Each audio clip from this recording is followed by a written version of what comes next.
Mangiacavallo si insedia alla guida del Consorzio Agrigentino, oggi la cerimonia. Il Senato approva la proroga dello stato di emergenza fino al 15 ottobre, 3 mesi in più rispetto alla scadenza originaria fissata al 31 luglio. In Sicilia si passa alla fase 3, i comuni possono impiegare i beneficiari dell'assegno da 8 a 15 ore a settimana. Progetta in grande il neopresidente dell'Acragas, Sonia Giordano, al Canicetti Calcio restano 3 pezzi da 90.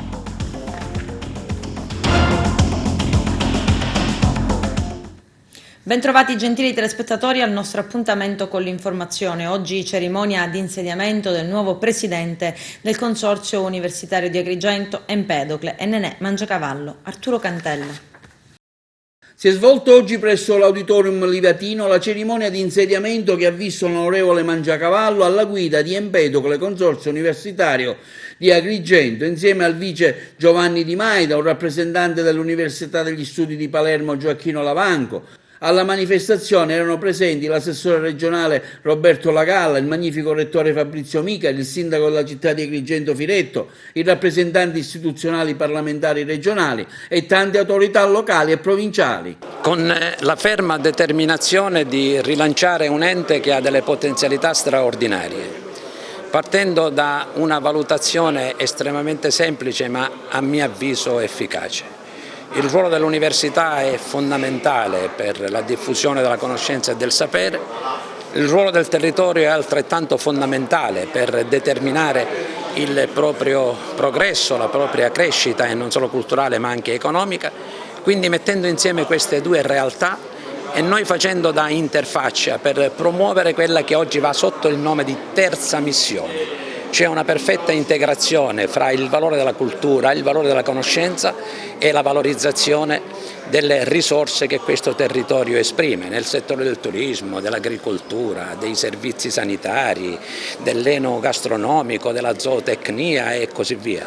Il nostro sarà un impegno operativo che è già partito, conteremo sull'appoggio incondizionato degli assessorati regionali in testa quello alla istruzione e alla formazione, abbiamo acquisito la disponibilità dell'Università di Palermo, ora speriamo che gli operatori del territorio, imprese, istituti di credito, forze sociali, enti locali, possano recepire il nostro invito per un lavoro sinergico che ha un solo obiettivo: rilanciare un ente che sicuramente può essere il volano dello sviluppo di questa provincia e permettere ai giovani, non solo della provincia di Agrigento ma anche di un territorio più vasto, di poter avviare o eventualmente perfezionare le proprie conoscenze e il proprio sapere in loco, che non sarebbe una cosa da poco. Io credo che si stiano realizzando tutte le condizioni per lavorare veramente bene. È stato un percorso impegnativo, l'abbiamo vissuto in tutte quante le sue fasi in questi anni,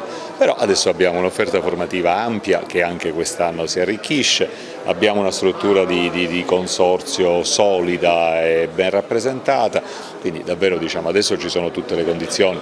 Il 1° agosto partono le immatricolazioni, quindi noi siamo convinti che già dal 1° agosto ci saranno numeri importanti di ragazzi che verranno qui, stiamo definendo quali corsi saranno in presenza e quali corsi saranno in distanza, perché i corsi meno numerosi li faremo in presenza per le ovvie ragioni di sicurezza, mentre quelli molto numerosi saranno erogati a distanza almeno nel primo semestre. Insomma, io credo che finalmente dopo anni di lavoro, perché se devo ricordare da dove siamo partiti, insomma io ho cominciato il 1° novembre 2015 e ricordo che proprio nel 2015 c'erano i cortei contro la chiusura del polo, c'era una situazione di assoluta incertezza eccetera. Oggi mi sembra paradiso. Un impegno del governo regionale, un impegno del mio assessorato, un impegno mantenuto, una prospettiva che si riapre in una realtà universitaria che non ha mai smesso di esserlo, ma che ora deve inevitabilmente dimostrare capacità di rilancio e di rinnovamento. Su questo contiamo ovviamente nella collaborazione e nell'impegno anche dell'Università di Palermo, che è quella maggiormente rappresentata in termini di corsi di laurea. Speriamo che tutto questo sia a portata di mano della nuova governance, cosa della quale io sin d'ora mi dichiaro assolutamente certo. Assessore, approfitto come assessore alla pubblica istruzione, ecco, questo nuovo anno, tante polemiche, insomma, come partirà il nuovo anno scolastico? Lei che direttive darà, in sintonia anche con quelle nazionali ovviamente? Le direttive sono state già impartite attraverso le linee guida regionali che ricalcano in larga misura quelle nazionali. Noi siamo assolutamente determinati a far ripartire l'anno scolastico a partire dal 14 settembre, certamente con quelle misure di prevenzione e precauzione che la circostanza epidemiologica impone e suggerisce, ma vorrei che il tema non venisse né strumentalizzato né drammatizzato. Si tratta di riprendere una nuova normalità che deriva dall'esperienza di questi mesi. Adesso un cenno storico sulla nascita dell'Università di Agrigento.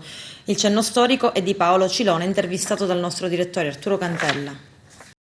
Con il dottor Paolo Cilona, mente storica di Agrigento, ecco, vogliamo ripercorrere le tappe di come è stato, da chi è venuta l'idea e come si è creato l'Università di Agrigento. Brevemente, qual è stato l'escursus storico, dottore Cilona? Nel 1987 abbiamo posto all'attenzione dell'opinione pubblica agrigentina la necessità per l'istituzione di un consorzio universitario. Quel comitato andò a trovare l'allora rettore Melisenda, il quale diede delle risposte vaghe perché era difficile creare ad Agrigento un polo universitario. Allora io con altri siamo andati a trovare il rettore Rodolico di Catania, il quale ci accolse in una giornata fosa del mese di luglio. Chi c'era insieme a lei? Lei parla sempre al plurale maestatis. C'era Enzo Fontana e Giovanni Barbera che hanno fatto con me questa scelta di battaglia, e quando abbiamo parlato con il Rodolico ci ha detto tutte le facoltà che volete, l'importante è che ci sia un consorzio universitario. E allora siamo andati a Trapani, che già vigeva il consorzio universitario trapanese, ci siamo fatti dare la copia e lo statuto e l'abbiamo fatto copiare per intero da parte della Camera di Commercio, che si diede da fare grazie all'allora presidente Paolo Di Betta. Ebbene, poi ci sono stati degli stoppi da parte del Comune e della provincia sul piano dei numeri da inserire nel Consiglio di amministrazione. Finalmente poi subentrò Stefano Vivacqua e con Paolo Di Betta si superò ogni difficoltà e nacque così il consorzio universitario agrigentino. Questi locali dovevano ospitare l'istituto magistrale di Agrigento negli anni 60 e quindi abbiamo trovato questi locali liberi per poter essere utilizzati dal consorzio universitario.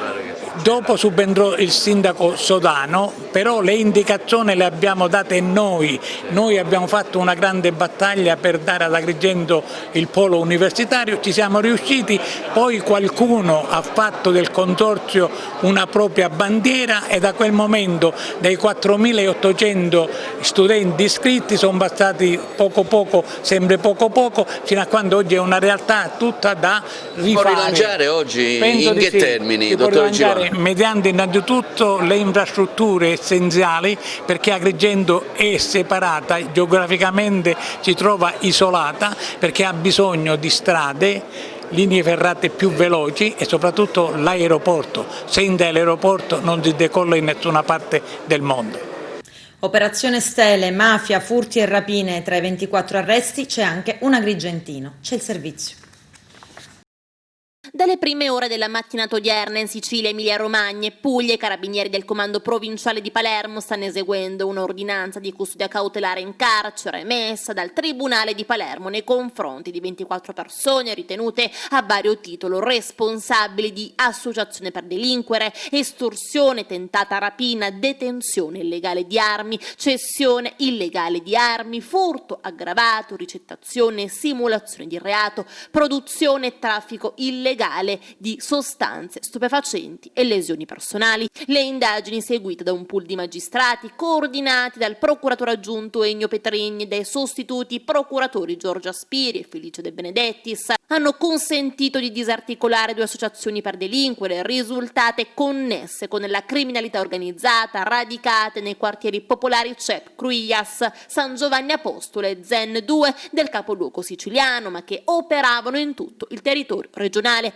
Le investigazioni hanno permesso di dimostrare l'esistenza di una struttura organizzata in modo piramidale con a capo la famiglia reggente dei Cintura, storicamente specializzata nei delitti di natura predatoria ed in cui gli appartenenti erano meticolosamente organizzati tra loro, tanto che la condotta delittuosa veniva considerata una vera e propria attività lavorativa da svolgere con costanza e dedizione, con turni di lavoro precisi e scandagliati nel tempo. I sodali, connotati da una notevole caratura criminale, risultavano vantare uno stretto contatto con soggetti legati alla criminalità comune ma anche organizzato, ovvero con esponenti di vertice di Cosa Nostra. È stata infatti documentata la mediazione di esponenti di vertice di Cosa Nostra ogni qualvolta venivano consumati inconsapevolmente furti e danni di soggetti appartenenti ad altri mandamenti o di persone a loro vicine, come nel caso di un furto commesso a Castellammare del Golfo o dei furti consumati ai danni della Edil Ponteggi di Bagheria, di proprietà di Paolo Scaduto, figlio del più noto boss Pino Scaduto, storico esponente della famiglia mafiosa di Bagheria.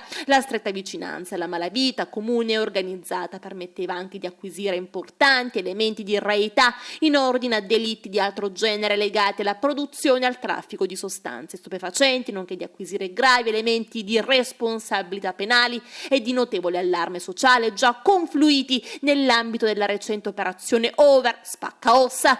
Andrea Cintura, sebbene ristretto presso la casa circondariale di Palermo, servendosi dei componenti della sua famiglia ma anche della collaborazione di altri soggetti, pare costringesse diversi esercizi commerciali a consegnare settimanalmente somme di denaro, camuffando le richieste estorsive sotto forma di contributo per l'organizzazione della festa di quartiere. In particolar modo Andrea ed il figlio Domenico Cintura, collocati al vertice dell'associazione, detenevano il completo predominio sul quartiere, su chiunque volesse prendere ogni genere di iniziativa commerciale, compresi coloro che volevano allestire banchi di rivendita e che necessariamente dovevano ottenere il loro benestare. Veniva inoltre documentata la formazione di un nuovo gruppo criminale a seguito del mutamento degli equilibri interni del sodalizio principale, ovvero quello dei Cintura, circostanze che portavano all'allontanamento di uno dei suoi componenti, che da lì a poco si sarebbe unito ad un nuovo gruppo operante nel quartiere Zen 2, che prendeva di mira diversi obiettivi di pubblica utilità, quali la discarica di Bellolampo e l'acquedotto comunale. Operazione antidroga a Piazza Pulita, arrestato l'ultimo dei ricercati. Vediamo. Atto conclusivo della nota operazione antidroga Piazza Pulita, che aveva smantellato una cellula straniera dello spaccio di droga. 6 i pusher che furono arrestati nell'aprile 2019. I carabinieri li avevano filmati mentre riversavano fiumi di droga nel centro storico della città di Agrigento. Ieri sera l'ultimo arresto, al termine di estenuanti e ininterrotte ricerche. Un uomo di origine nigeriana, scappato dalla Sicilia poco prima degli arresti, è stato riconosciuto e immediatamente fermato da una pattuglia della stazione di Agrigento. Anche per lui, come per gli altri, si sono aperte le porte del carcere di Lorenzo. Una pattuglia della stazione di Agrigento, infatti, controllando i vicoli del centro storico in via Empedocle, ha riconosciuto uno dei pusher che era sfuggito alla cattura poiché è scappato dalla Sicilia poco prima. I carabinieri non avevano dimenticato quel volto, il volto del 22enne di origine nigeriana. È bastato poco per riconoscerlo tra i tanti frequentatori del centro in orario serale. Immediatamente l'uomo è stato fermato e portato in caserma. Anche per lui, come per gli altri, si sono aperte le porte del carcere, suggellando definitivamente quella che può definirsi una delle più incisive operazioni di contrasto al traffico di stupefacenti in città. Per mesi avevano riversato infatti tra i vicoli del centro storico di Agrigento fiumi di hashish e marijuana, giovani e giovanissimi, clienti prediletti di una banda di gambiani che si erano quasi impossessati della centralissima piazzetta Ravanusella e del dedalo di vie e viuzze della Movida. Spaccio a cielo aperto, di giorno, di notte, nei confronti di ragazzi, frequentatori di pub o happy hour o studenti all'uscita di scuola. In più occasioni la banda non aveva esitato, come registrato dalle telecamere dei carabinieri, carabinieri a prendere a bottigliate in testa i loro giovani clienti. I carabinieri avevano arrestato in tutto 6 persone, 4 gambiani, un senegalese e una donna con passaporto italiano ma proveniente dal Belgio. Erano stati perquisiti anche numerosi edifici diroccati e abbandonati presenti nel centro storico, utilizzati dai pusher per nascondere la droga. Il provvedimento di fermo di indiziato di delitto era stato emesso dalla Procura della Repubblica di Agrigento a firma del sostituto procuratore Alessandra Russo.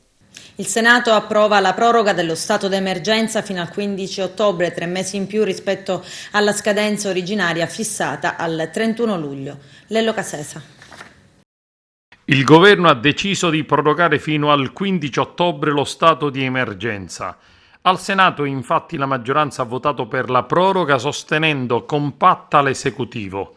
La proroga dello stato di emergenza non è una torsione autoritaria, è una misura legittima e inevitabile perché il virus continua a circolare, lo ha riferito il capo del governo Giuseppe Conte. La durata massima dello stato di emergenza, pari a 90 giorni, è prorogabile o rinnovabile di regola una sola volta, previa ulteriore deliberazione del Consiglio dei Ministri di ulteriori 60 giorni. La nuova scadenza al 15 ottobre estende ulteriormente la possibilità di prorogare lo smart working, riconoscendo il diritto per i lavoratori con figli minori di 14 anni per tutta la durata dello stato di emergenza.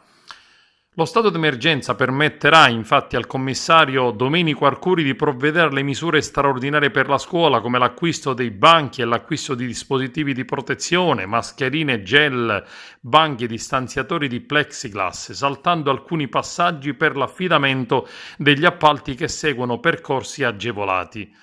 Sarà possibile istituire delle zone rosse con i divieti rigidi e controlli rafforzati. Lo stato di emergenza consente per motivi sanitari anche di bloccare i voli da e per gli stati ritenuti a rischio oppure di limitare gli ingressi da alcuni paesi.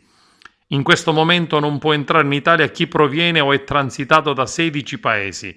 Previsto anche il noleggio di navi per la sorveglianza sanitaria dei migranti e non sfugge a nessuno di quanto sia attuale il ricorso a questo strumento per un ordinato svolgimento della quarantena per la tutela della sanità pubblica.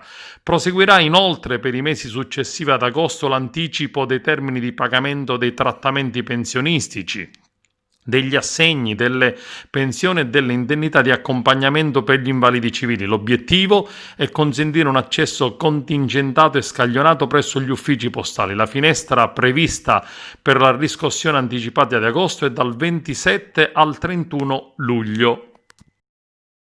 13 sbarchi con un totale di 314 tunisini a partire da poco prima delle 23 di ieri e fino alle 7. L'hotspot di Lampedusa è al collasso, dentro ci sono 1101 migranti a fronte di 95 posti disponibili. Gli ultimi 154 migranti arrivati con 11 barchini sono stati neanche portati in contrada Embriacola dove sorge la struttura di prima accoglienza, ma sono stati lasciati sul molo Favarolo. Intanto un 17enne egiziano sbarcato a Lampedusa lo scorso lunedì ospite dello spot è risultato positivo al tampone rinofaringeo Covid-19. L'esito dell'esame è arrivato nelle ultime ore nella stessa struttura d'accoglienza. Il giovane, così come era già accaduto nei giorni scorsi per un uomo, è stato posto in isolamento in una stanza dell'unico padiglione operativo dell'hotspot. I barchini intercettati stanotte dalla Guardia di Finanza erano quasi tutti a 6 miglia di distanza ed erano composti da un minimo di 7 persone e un massimo di 17. La Guardia Costiera ha però rintracciato sempre al largo di Lampedusa anche un grosso peschereccio con a bordo 160 tunisini.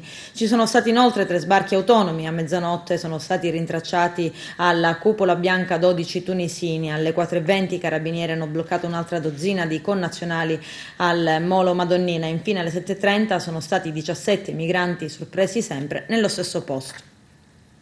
Ennesima fuga di extracomunitari la scorsa notte all'ex albergo Villa Sicania a Siculiana, adibito da alcuni mesi a centro per la quarantena dei migranti. Al momento mancherebbero all'appello una decina di persone ricercate dalle forze dell'ordine nei dintorni della struttura, tra l'altro controllata giorno e notte da uomini dell'esercito. I residenti e i commercianti del fabbricato del viale Cannatello al villaggio Mosè ad Agrigento, da un paio di mesi utilizzato come centro per la quarantena di decine di immigrati, hanno presentato denuncia contro ignoti, chiedono che la struttura venga sgomberata. A stilare la denuncia e inviarla agli organi competenti è stato l'avvocato Giussi Catiuscia Amato, e la struttura affittata alla prefettura da privati, che dopo un periodo di inutilizzo come centro di accoglienza ha trovato nuova vita in questa fase di emergenza non solo sanitaria. Una destinazione che non va a genio alla famiglia che risiede a pochi centimetri dall'area destinata ai migranti, ma anche ai commercianti che lavorano nei magazzini a piano terra, tutti circondati giorno e notte dalle camionette blindate delle forze dell'ordine, chiamate in massa a vigilare che dal fabbricato non fugga nessuno degli ospiti, così come è avvenuto diverse volte nelle scorse settimane. Controlli ai terminal dei bus per verificare chi arriva dall'est Europa, e questa la proposta del sindaco di Canicattì Ettore Di Ventura, formalizzata in una lettera al prefetto di Agrigento dopo il caso di Covid-19 registratosi a Ravanusa. C'è il servizio. Il caso che si è registrato riguardante la signora rumena residente nel comune di Ravanusa, risultata positiva al Covid-19 e trasferita all'ospedale di Caltanissetta dopo essere transitata all'ospedale di Canicattì, ci preoccupa e non poco. Il campanello d'allarme è risuonato anche nel nostro territorio. Con queste parole inizia la lettera che il sindaco di Canicattì Ettore Di Ventura ha inviato al prefetto di Agrigento. In queste ore, ha detto Di Ventura, ho raccolto le preoccupazioni di tanti cittadini e con questa lettera mi faccio portavoce dell'intera comunità. Come lei già sa, dice Di Ventura rivolgendosi al prefetto Maria Rita Cocciufa, Canicattì è un territorio di rilievo per le attività agricole particolarmente interessato dai numerosissimi trasferimenti di braccianti provenienti dall'estero, prevalentemente dall'Europa orientale. La critica situazione sanitaria che si è registrata in questi giorni nei paesi dell'est ha spinto il Ministero della Salute a firmare un'ordinanza in cui si dispone che in tutto il territorio nazionale i cittadini che provengono dalla Romania e dalla Bulgaria debbano porsi in quarantena. Questa misura è già vigente per tutti i paesi extra Unione Europea ed extra Schengen. Il virus non è sconfitto e continua a circolare, aggiunge il sindaco di Canicattì. Per questo occorre ancora prudenza e attenzione. La maggior parte degli arrivi di persone provenienti dall'estero avvengono tramite autobus, quindi sarebbe necessario effettuare degli accertamenti al terminal affinché si possano monitorare i flussi in arrivo di tutti gli stranieri che transitano per Canicattì. Come responsabile della mia comunità sono fortemente convinto che si devono mettere in campo tutte le azioni utili e necessarie per poter controllare al meglio le situazioni che si vanno verificando e quindi poter rasserenare tutti gli abitanti di questo nostro vasto territorio a vocazione agricola che vede Canicattì come punto di riferimento, nonché tutte quelle famiglie in cui si registra la presenza di badanti che accudiscono gli anziani, ovvero le persone più fragili, quelle maggiormente a rischio contagio Covid. A tal fine dunque si ritiene necessario coinvolgere tutte le istituzioni presenti sul territorio per la prevenzione e il monitoraggio affinché si possano scongiurare possibili focolai. E adesso ci spostiamo a Ravanusa, c'è l'intervista del nostro direttore Arturo Cantella al sindaco Carmelo D'Angelo. Sentiamo. Tante le iniziative che il comune di Ravanusa ha in cantiere, ma tante sono state anche le cose fatte, sindaco, un'amministrazione al passo coi tempi.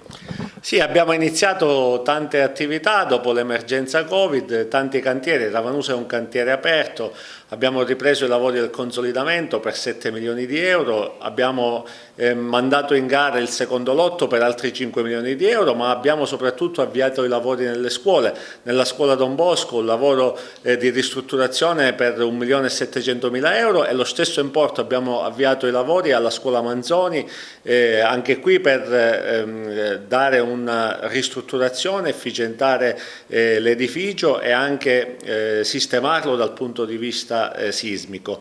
Abbiamo anche avviato i lavori del museo, abbiamo avuto un finanziamento dell'assessorato all'energia per più di 500.000 euro, stiamo ristrutturando e ci sono i cantieri aperti al centro sportivo di Via Roma. Abbiamo anche iniziato i lavori per quanto riguarda i cantieri di lavoro per la sistemazione di alcune vie dell'abitato, insomma tanti lavori che servono a mettere in moto l'economia e servono, diciamo, ad uscire da quell'emergenza che abbiamo vissuto nei mesi precedenti. Ecco, l'estate è già in corso, so che state approntando delle iniziative sempre nel rispetto delle istanze e distanze che il Covid ci impone. Sarà sicuramente un'estate diversa a causa appunto del coronavirus, però vogliamo sempre lasciare un segnale. Abbiamo, nel rispetto delle misure previste dal governo nazionale e da quello regionale, stiamo organizzando qualche attività, soprattutto ci saranno degli spettacoli teatrali che allieteranno le serate ravanusane e tenteremo di tenere in allegria il popolo ravanusano e quanti ci vorranno venire a trovare nel nostro paese. Sindaco, ecco, lei ha fatto anche un appello con i suoi colleghi al Ministro Cancellieri per cercare in qualche modo di progettare questa autostrada e chiudere l'anello Gela-Castelvetrano, diciamo una missione importante sicuramente, ma quali sono state le risposte che sono arrivate? Sì, abbiamo fatto un appello con gli altri sindaci al Ministro De Micheli per avere il finanziamento della 115, la chiusura dell'anello autostradale che colleghi Gela a Castelvetrano. Abbiamo incontrato il Vice Ministro Cancellieri a cui abbiamo rinnovato questa richiesta, ci sarà un ulteriore incontro nella prima settimana di agosto. Adesso sappiamo che l'Europa ha approvato il Recovery Fund, noi speriamo anche che si prendano i soldi del MES, ma al di là del MES o del Recovery Fund ci sono tanti miliardi che l'Europa ha messo a disposizione dell'Italia. Speriamo che anche la Sicilia, in particolar modo la provincia di Agrigento, ne possa beneficiare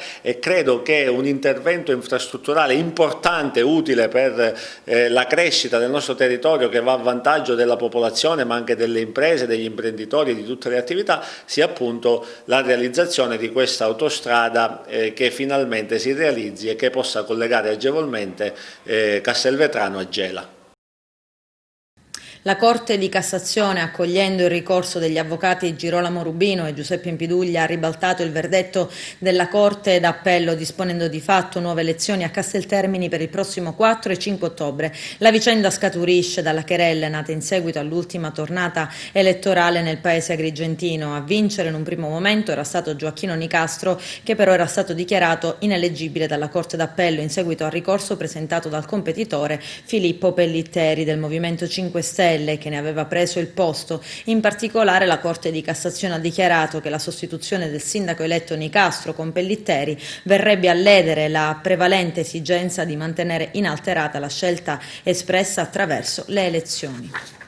Siamo con Maurizio Masone, responsabile del Centro Pasolini. Allora, un Centro Pasolini che dopo la pausa del Covid-19 riparte con quali ambizioni e con quali programmi? Beh, intanto noi riprenderemo questa settimana estiva facendo un forum estivo sempre su Facebook Live, dopo anche il successo della prima edizione fatta il mese passato. Affronteremo questa volta il tema di Agrigento, nel senso che credo che stiamo vivendo il momento giusto per affrontare il tema di questa città dal punto di vista diverso, che possa essere urbanistico, ambientale, anche perché è giusto che in questa città si apra un minimo di dibattito, perché continuano solo sui social qualche riflessione senza che si entri nel merito di questa battaglia. E poi ci prepariamo, se tutto va bene, non ci sono altre restrizioni nel prossimo futuro, a prepararci per i nostri 40 anni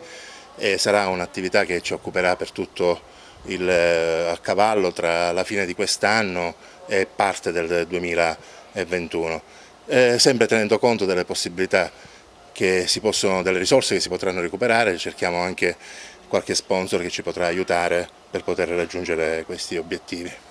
Si voterà il 4 e 5 ottobre ad Agrigento, si voterà un centrodestra molto presente nel tessuto sociale agrigentino, dove manca, da quello che vediamo, una proposta politica alternativa di un centrosinistra quasi assente. Ecco, lei che è stato un esponente anche dei ruoli ministeriali del PD, come vede questo posizionamento della sinistra assente? Ma guardi, la sinistra intanto sta vivendo in Sicilia in generale, dopo l'esperienza del governo Crocetta, una crisi profondissima. Questo non significa però che in questi mesi si sarebbe potuto lavorare per ricostruire. È faticoso ricostruire la sinistra e il centro-sinistra nei nostri territori e anche in provincia di Agrigento. Ci vuole fatica, dedizione, abnegazione, umiltà, cosa che non vedo in molti di questi protagonisti in questo momento nella nostra realtà. E il prossimo voto amministrativo diventa un voto fondamentale.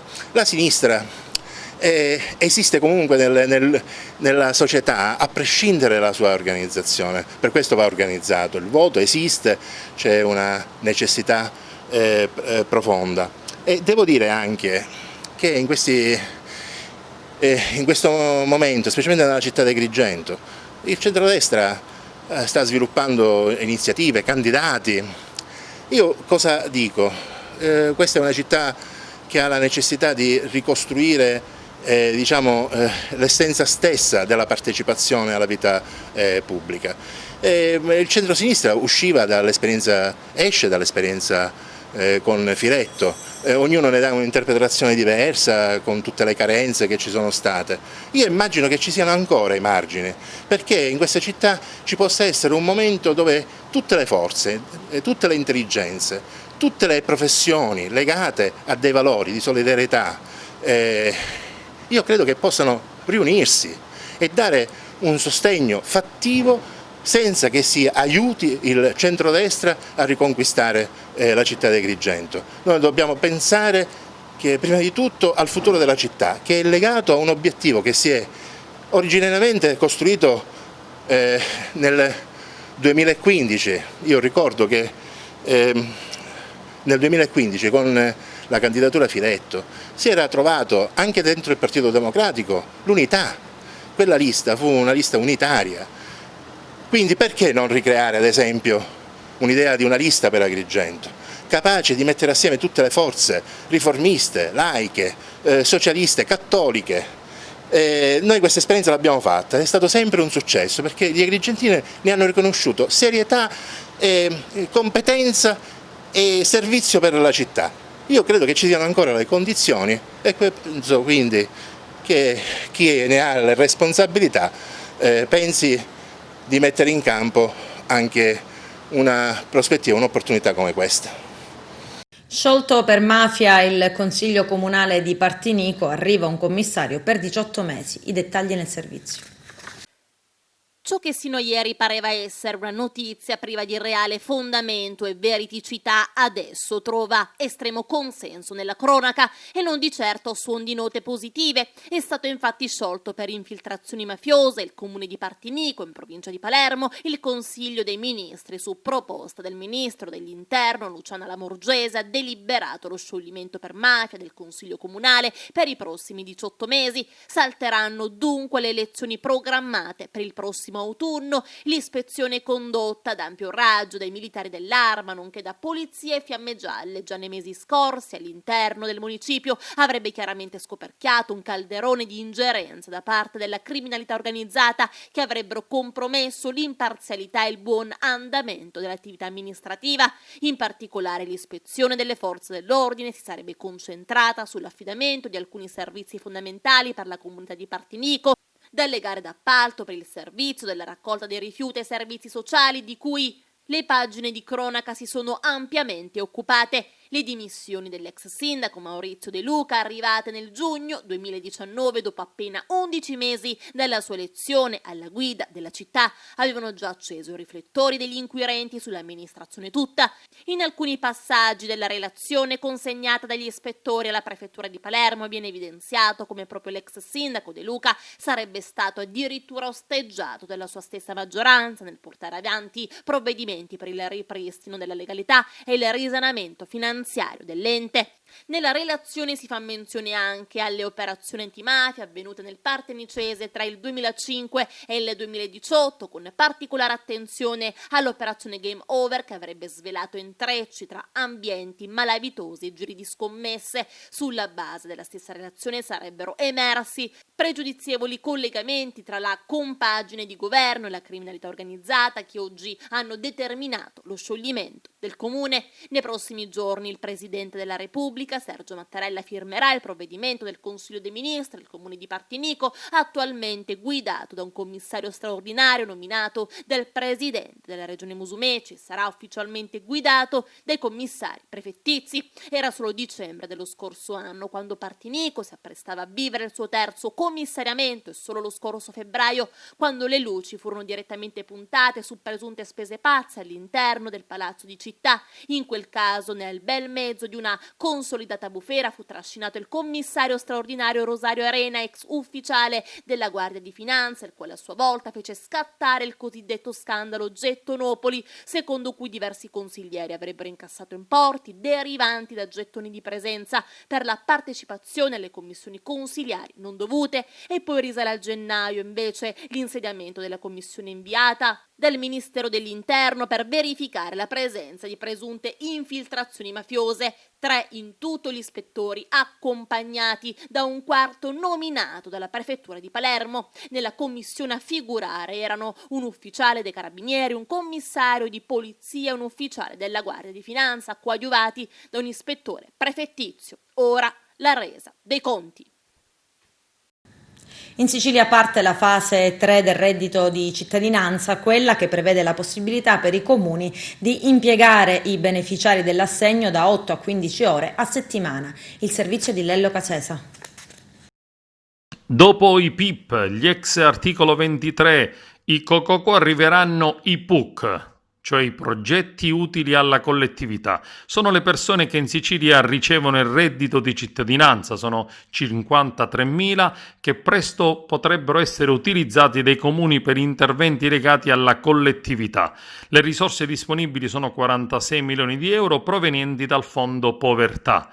È quasi pronto il piano di utilizzo da parte della Regione, assessorato al lavoro, mentre i comuni stanno predisponendo i piani di utilizzo.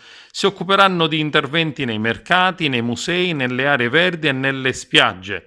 Nel caso in cui gli interventi prevedano un numero di posizioni inferiori rispetto ai beneficiari tenuti agli obblighi, osserva l'assessore regionale al lavoro Antonio Scavone, i centri per l'impiego predisporranno una graduatoria seguendo alcuni criteri come la decorrenza del beneficio e la partecipazione di almeno un componente per nucleo familiare. Nessuno potrà rifiutare il servizio. I PUC infatti dovranno mettersi a disposizione del comune di residenza per almeno 8 ore alla settimana, che a seconda delle necessità possono essere aumentate fino a 16. Lo scopo principale prevede la possibilità per i comuni di utilizzare i beneficiari dell'assegno in progetti di carattere culturale, sociale, artistico, ambientale, formativo e di tutela dei beni comuni, come ha specificato Antonio Scavone, assessore al lavoro del governo Musumeci. I comuni dovranno garantire attraverso il fondo assegnato l'assicurazione, i buoni pasti, i dispositivi di sicurezza e le tute da lavoro. Si era parlato a maggio di utilizzare i soggetti anche nelle spiagge, nei mercati, nei musei per evitare assembramenti. Una parte dei contributi del Fondo Povertà potrà da subito essere impiegata per finanziare le iniziative, cercando soprattutto di frenare gli assembramenti in un momento in cui l'emergenza non sembra ancora finita. L'assessorato regionale al lavoro continua a Scavone, attraverso i centri per l'impiego e con il supporto dei navigator, ha predisposto gli elenchi dei beneficiari del reddito di cittadinanza. Il beneficiario del reddito è tenuto ad offrire nell'ambito del patto per il lavoro e del patto per l'inclusione sociale la propria disponibilità alla partecipazione. Ad oggi non esiste un elenco regionale, le liste sono infatti stilate per comune. D'altro canto i progetti saranno attivati nei comuni di residenza e si spera quanto prima che siano utilizzati ed impiegati. Giuseppe Vitello confermato alla guida dell'Unione Italiana dei Ciechi e degli Ipovedenti di Agrigento. L'intervista del nostro direttore Arturo Cantella. Siamo con il dottor Giuseppe Vitello dell'Unione Italiana Ciechi, riconfermato nel suo mandato, segno di una fiducia che continua a riporre nella sua persona con i risultati ottenuti. Presidente. Sì, io intanto vi ringrazio per questa opportunità. Ancora una volta, per la terza volta, questo è il mio terzo mandato, sono stato riconfermato alla carica di Presidente e i primi soci e poi i consiglieri mi hanno dato questa fiducia e l'onere di dirigere la nostra associazione con il prestigio che ha e con la storia che ha. Presidente, c'è un anniversario importante, si celebra, ce lo anticipi? Sì, quest'anno, nonostante sia un anno funesto per il discorso Covid, l'Unione Italiana Cechi celebra i 100 anni della sua fondazione, nel 1920 è stata fondata, e questa sezione di Agrigento è il cinquantenario. Avevamo cominciato in pompa magna con le celebrazioni in tutta Italia, poi fermati dal Covid purtroppo, ma in ogni caso la storia resta. Ecco, farete qualcosa magari in particolare? In autunno vedremo se le condizioni pandemiche lo permetteranno, sicuramente faremo una commemorazione. Il mondo del lavoro, Presidente, sul mondo del lavoro lei si è speso particolarmente. Qual è la situazione non solo in città ma nella nostra provincia?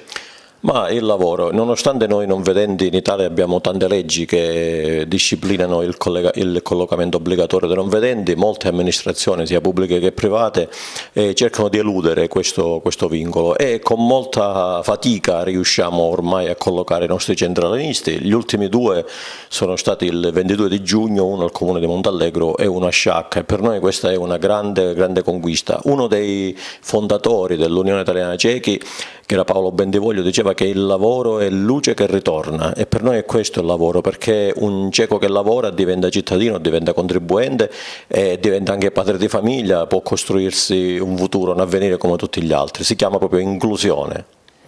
Presidente, voi avete sicuramente tante problematiche da affrontare. Ci faccia un po' un quadro delle problematiche della nostra provincia, in particolare che emergono quotidianamente, e come cercate di sopperire a questo? La prima problematica è quella dell'istruzione dei nostri ragazzi. Capite bene che con le lezioni online eccetera si sono aggiunti problemi ad altri problemi, gli ASACOM che non possono andare a casa, insomma già era difficile prima, ora è ancora più difficile. Stiamo cercando con i nostri operatori, sia ASACOM che con i nostri volontari del servizio civile, sperando che la scuola riprenda nel mese di settembre, di sopperire a queste mancanze. Non è facile perché come dicevo poco fa, si aggiungono problemi ad altri problemi. Ecco, l'Unione Cechi è sempre presente, facciamo un appello a chi vuole, a chi ha bisogno di recarsi qui presso la sede di Via Emera, che sicuramente troverà l'accoglienza e la soluzione a qualche problema. Siamo da 100 anni, dice il nostro Presidente nazionale, da 100 anni a disposizione dei non vedenti. Adesso c'è la pubblicità, tra poco vi aspetto. Oggi 29 luglio si ricorda la strage di via Pipitone Federico, in cui furono assassinati il giudice Rocco Chinnici, il portiere dello stabile in cui abitava il magistrato, e 2 carabinieri della scorta, uno dei quali originario di Castrofilippo. C'è il servizio. Giorno 29 luglio 1983, alle ore 8 del mattino, Cosa Nostra decise di porre fine alla vita del capo dell'ufficio istruzioni di Palermo, Rocco Chinnici. Con lui morirono il maresciallo dei carabinieri Mario Trapassi, l'appuntato Salvatore Bartolotta, componenti della scorta del magistrato, e il portiere dello stabile di via Pipitone Federico, Stefano Lisacchi. Con questa esecuzione, con la caratteristica dell'utilizzo per la prima volta dell'esplosivo per uccidere un magistrato, la mafia fermò un martello pneumatico contro la sua azione criminosa, anche perché il magistrato era collaborato da nomi eccellenti, come il poliziotto Beppe Montana della Catturandi di Palermo, il cui 35esimo anniversario dalla sua morte ricadeva proprio ieri. Alcuni esempi dell'operato di Chinnici mettono in evidenza la valenza dello stesso. Infatti ha inferto colpi mortali a Cosa Nostra, guardava lontano, aveva inaugurato con Beppe Montana tecniche investigative e strategiche di indagini innovative, e questo aveva al centro le interrelazioni tra affari loschi e business d'alto rango. I colpevoli venivano inchiodati da una rete di indizi, prove e testimonianze, allineate con metodo e logica fuori dal comune. Divenne così evidente il rapporto strettissimo tra malavita e classi dirigenti. Le banche andavano setacciate e monitorate. Da lì una pista si sarebbe creata e avrebbe condotto ai quartieri alti, che spesso sceglievano la via della latitanza. Un tale gesto così feroce portato avanti da Cosa Nostra denotava la barbarie vendicativa dei boss, ma nel contempo esprimeva quasi il desiderio di annientare completamente ogni traccia fisica di colui che aveva osato sfidare un sistema potentissimo e intoccabile. Per esempio Chinnici intuì che i cugini Nino e Ignazio Salvo, i cugini di Salemi, col controllo delle esattorie della regione, attraverso la Satris, gestivano una quantità di denaro enorme da impiegare in attività illecite. Comunque un'azione, quella del magistrato, incisiva e diretta, anche supportato da amicizie e collaborazioni, come il commissario Boris Giuliano, il procuratore Gaetano Costa, il magistrato Cesare Terranova, il generale Carlo Alberto Dalla Chiesa. Con quest'ultimo sostenne la futura legge numero 646/82 chiamata Rognoni La Torre, che introduceva l'articolo 416 bis, delitto di associazione a delinquere di stampo mafioso. Inoltre istituì il pool antimafia, circondandosi di magistrati coraggiosi, determinati e capaci, Giovanni Falcone, Paolo Borsellino, Giuseppe Di Lella, per fare alcuni nomi. Lavorare in team significò scambiare informazioni e deduzioni in gruppo, raggiungendo la sincronia e compiutezza impareggiabili di un meccanismo da orologio di altissima precisione. Proprio per tale motivo doveva essere eliminato. Vogliamo concludere con un pensiero di Chinnici, rivolto ai giovani. In ogni caso sono i giovani che dovranno prendere domani in pugno le sorti della società, ed è quindi giusto che abbiano le idee chiare. Quando io parlo ai giovani della necessità di lottare la droga, praticamente indico uno dei mezzi più potenti per combattere la mafia. In questo tempo storico, infatti, il mercato della droga costituisce senza dubbio lo strumento di potere e guadagno più importante. Nella sola Palermo c'è un fatturato di droga di almeno 400 milioni al giorno, a Roma e Milano addirittura di 3 o 4 miliardi. Siamo in presenza di un'immane ricchezza criminale che è rivolta soprattutto contro i giovani, contro la vita, la coscienza, la salute dei giovani. Il rifiuto della droga costituisce l'arma più potente dei giovani contro la mafia. Si arricchisce il piano dell'offerta formativa a Bivona. Il nostro direttore Arturo Cantella ne ha parlato col primo cittadino Milko Cinà. Vediamo. Siamo con il sindaco di Bivona, Milko Cinà. Bivona ha avuto finanziato un'importante istituzione scolastica che è un nuovo corso, si chiama ITS. Cos'è l'ITS? Allora, la fondazione ITS mette assieme l'Università di Palermo, l'Istituto Pirandello con altri istituti e soprattutto mette assieme moltissime importanti aziende sull'agroalimentare della Sicilia occidentale, ed è un'opportunità importante perché darà la possibilità quando partiranno i corsi a ottobre, e sono partiti proprio ora le iscrizioni, darà la possibilità a tanti giovani di potersi specializzare sull'agroalimentare e li metterà accanto anche a quelle che sono le aziende importanti della Sicilia occidentale sull'agroalimentare. Quindi si mettono assieme la domanda e l'offerta occupazionale e si mette assieme anche l'innovazione e la formazione. Noi ci stiamo credendo tanto su questa prospettiva, anche perché con piacere ritorna l'università in quel territorio. Accanto a questo c'è un importante finanziamento delle start-up di impresa sul Living Lab, finanziamento delle aree interne, e quindi si creeranno le condizioni assieme a tutti gli attori che compongono la Fondazione ITS per rilanciare questo importante settore dell'agroalimentare che tanto eccellenze ha in quel territorio, e soprattutto si darà l'opportunità a tanti giovani di inserirli nel mercato del lavoro, proprio mettendolo a contatto con quelle aziende che hanno bisogno di personale formato adeguatamente. È l'inizio di una grande storia, così Sonia Giordano, presidente dell'Acragas, ha presentato il suo progetto nel corso della prima conferenza stampa da massimo dirigente biancazzurro. Carmelo Lentini. Il progetto Acragas si allarga, si è parlato pure di altre società che stanno sorgendo sempre la giurisdizione di Sonia Giordano. Cosa ci dice in merito? Allora, come ho detto anche prima, diciamo che oltre all'Acragas, che comunque è il cuore di quello che il mio progetto, stiamo vedendo anche di collaborare con altre società, tra cui abbiamo proprio noi come diciamo società nostra che è alle spalle una squadra in Gambia, dove verrà fatto poi un gemellaggio con l'Akragas, e non solo quella, ce ne arriveranno anche delle altre, però per il momento mi fermo a quella del Gambia, di cui ci stiamo lavorando in questo momento. Non dovevo dirlo, ve lo giuro, però proprio perché non mi sembra giusto tenere tutto nascosto ho deciso di darvi questo piccolo gioiellino, insomma. Presidente, l'idea è quella di fare una squadra da gestire come se fosse una squadra di Serie A? Assolutamente sì, io l'ho detto proprio dall'inizio, la mentalità è quella del professionista, quindi io tratterò tutto quello che riguarda l'Akragas come se fosse una squadra di Serie A, dai giocatori ai miei collaboratori, ai soci, tutto verrà impostato, però come dicevo prima quello che viene chiesto viene anche dato, perché è giusto così. Se tu chiedi professionismo ai ragazzi e alle persone devi anche poi dopo saper dare quello che è giusto dare. È un progetto ambizioso che richiederà alcuni anni per essere poi definito, naturalmente? Assolutamente sì, allora diciamo che siamo venuti parlo al plurale perché c'è tutto un lavoro dietro, no? Siamo venuti qua per restare, non per andarcene.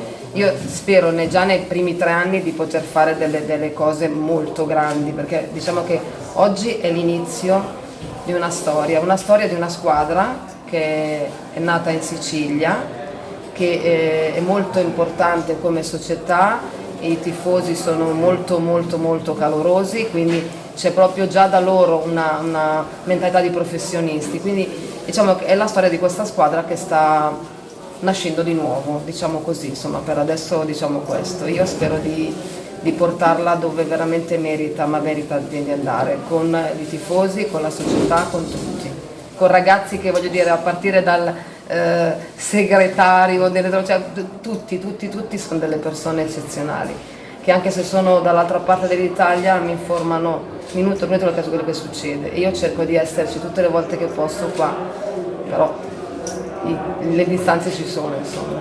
Sì, ma non in settimana ci saranno le prime ufficialità, però già da un bel po' che insieme a Ciccio Di Gaetano stiamo lavorando notte e giorno. È giusto ufficializzare nel momento in cui c'è la firma. Oggi è scesa la nostra Presidente. Nella giornata di domani sicuramente ci sarà qualche nuovo ingresso, oltre ai riconfermati che per noi abbiamo deciso di riconfermare determinati giocatori, perché per noi penso che sono fondamentali anche quest'anno. Quindi sì, entro questa settimana, che giorno 3 partiremo in ritiro, ci sarà qualche volto nuovo sicuramente. Si punta a vincere il campionato di eccellenza? Sì, non ci nascondiamo.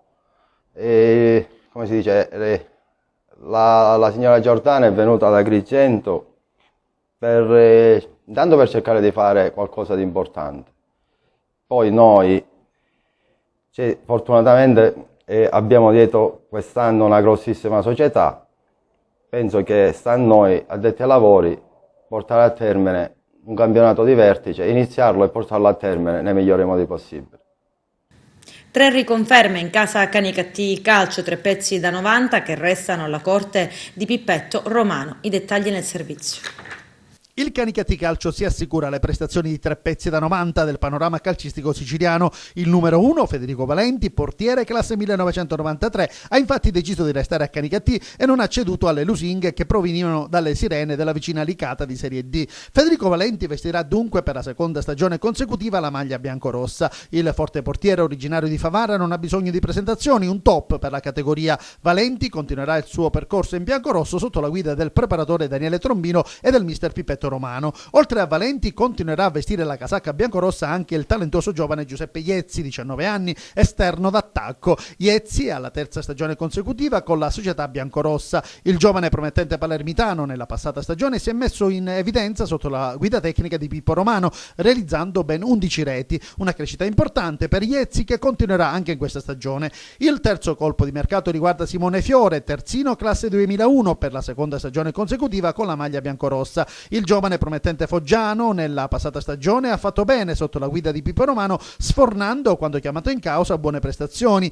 una crescita importante per lui che continuerà anche in questa stagione. Il quadro attuale della situazione è questo, come ufficialmente comunicato dalla società. L'allenatore è Pipetto Romano, contratto biennale per lui, che sarà affiancato da Daniele Trombino, preparatore dei portieri, pure lui per 2 anni. Direttore sportivo Alessandro Avarello, che ha già confermato dalla rosa dello scorso campionato di eccellenza Federico Valenti, portiere, Giuseppe Tedesco terzino, Simone Fiore terzino, Walter Malluzzo centrocampista all'occorrenza punta, Giuseppe Iezzi esterno d'attacco e Danilo Greco centrocampista. Unico giocatore in entrata finora Giuseppe Prestia esterno d'attacco, anche se per lui si tratta di un ritorno a Canicattì dopo l'esperienza esaltante dello scorso campionato con la maglia della San Cataldese. Non fanno più parte del Canicattì invece Dennis Di Mercurio, Francesco Maggio e Angelo Caronia, tutti transitati a Mazzara, e Federico Matera, che ha trovato casa a Giarre. In stand-by la trattativa per la riconferma di Vito Lupo e di Vittorio Caronia.